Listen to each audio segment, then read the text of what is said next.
Hi traders, welcome back to another trade recap. So just closed out an Aussie dollar long position for about $24,000. That's about 7.1 R. So it's not an easy position. So if you're watching this trade recap, make sure you click the like button as well. And because it's really not an easy position, it took me 3 sleepless nights to just monitor, execute, scale in, and just continue monitoring the position for 3 consecutive days. So let's go into the chart and let's talk a little bit about the position. So start from the daily chart.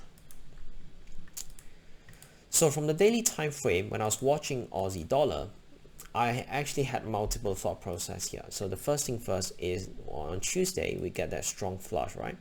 That strong flush sort of made me second doubt if I should look for long opportunities or not, because that flush happened based on news. I'm not sure what's the news again, but yeah, that was based on news. And guess what, it actually flushed through 2 levels that I was watching. So there was 2 key levels on multi-month level or multi-month support that I have been paying attention into. The first one is 0.6666. The next one is at this next support, a swing low area at 0.6596. So both this for me are extremely significant multi-month support level. If price doesn't respect this one, is still fine, but if it doesn't respect this one as well, very high chance Aussie dollar will go into a free fall situation. So as I noticed that price comes into this area, that's what I call my attack zone. As price approach my attack zone, I'm free to take whatever position that I want anytime that I want. All right, so just remove that zone to avoid distractions. So if you start dropping down to the 15-minute time frame, you can see the zone earlier was right here, right? So I pretty much know that we're coming into this multi-month support level. So as price approach this level, do I have any obvious rejection or any sort of entry signal yet? No, there's no buy signal here, so I did not get long. That's technically just another bear flag, and price continue running lower. What's really interested me was how price rejected this 0.6570 level. So if I drop down to the 5-minute chart, my entry signal again is based on the oversold condition, overextended condition, and at the same time, one of my main signal is that price has approached this multi-month support. Then right here we form a wedge pattern, a falling wedge, and then that's my signal as well. My trigger was based on that bullish doji candle, right? My signal was based on that. So let me just, yep. So that was my entry signal, and there were actually multiple mistakes that I made while I managed this position, while I holding the position. So on the first day, which was Wednesday, you can actually see this is Malaysia time zone, which is UTC +8. I entered at 11:45 a.m., which is the Asian session. As price runs up, I was confident that this will actually stretch further, so I did not do any sort of scaling out, any sort of partials, whatever. And guess what? It reversed all the way down, forming a intermediate support. But I was fairly eased on this particular trade because I knew that my price position means my entry level is sort of at the extreme, right? If I was correct on this one, it makes no sense for price to tap through the low and reverse all the way up. So for me, I felt a little bit more eased knowing that my entry position is sort of perfect, all right, at the key turning point. So anything, as long as it stays above this 0.6573, I will consider this a valid setup. Come all the way back, for me an intermediate support at 0.6581, push all the way back up on Thursday, and guess what? I was again being way too cocky on this one. If I were to do it properly or do it again, I would have been secured at least 50% profit on this previous high area. So again, did not do anything. I was way too tired. As price comes here, I was too confident on this one, and I just left it overnight, and I fall asleep for a few hours, about 2-3 hours. Technically speaking, for the entire 3 days, I only slept a few hours, right? So I slept during that few hours, and guess what? Price again came all the way back.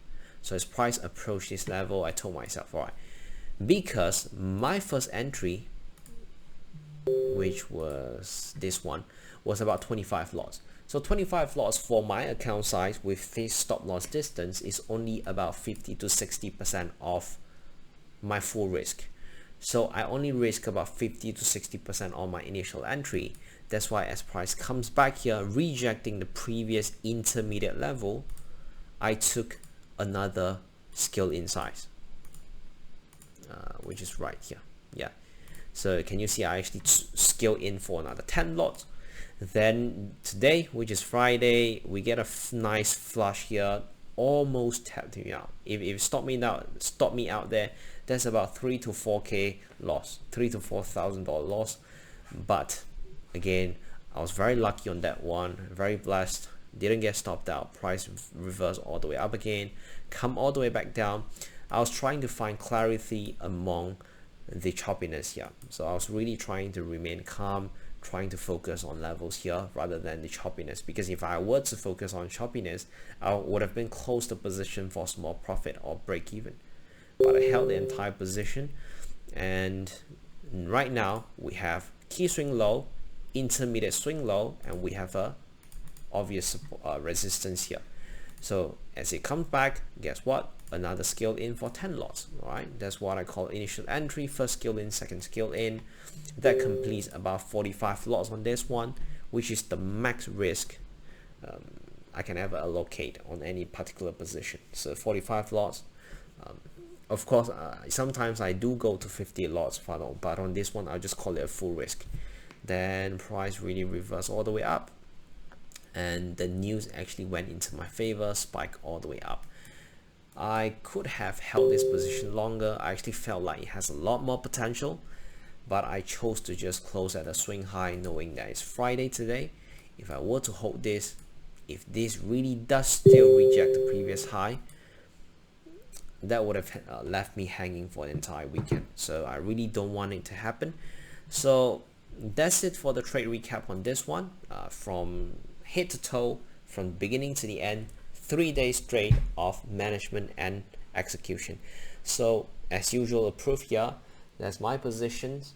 You can actually see all the positions here, 3 positions in total, closing for about $24,218, and I started the position on 8th of March. So that's it for the trade recap. I hope all of you learned something new. And again, I do receive questions from some of my students, and also some of you texting me, how am I always being so confident in holding this kind of high risk reward trade? The answer to this is there's no shortcut, right?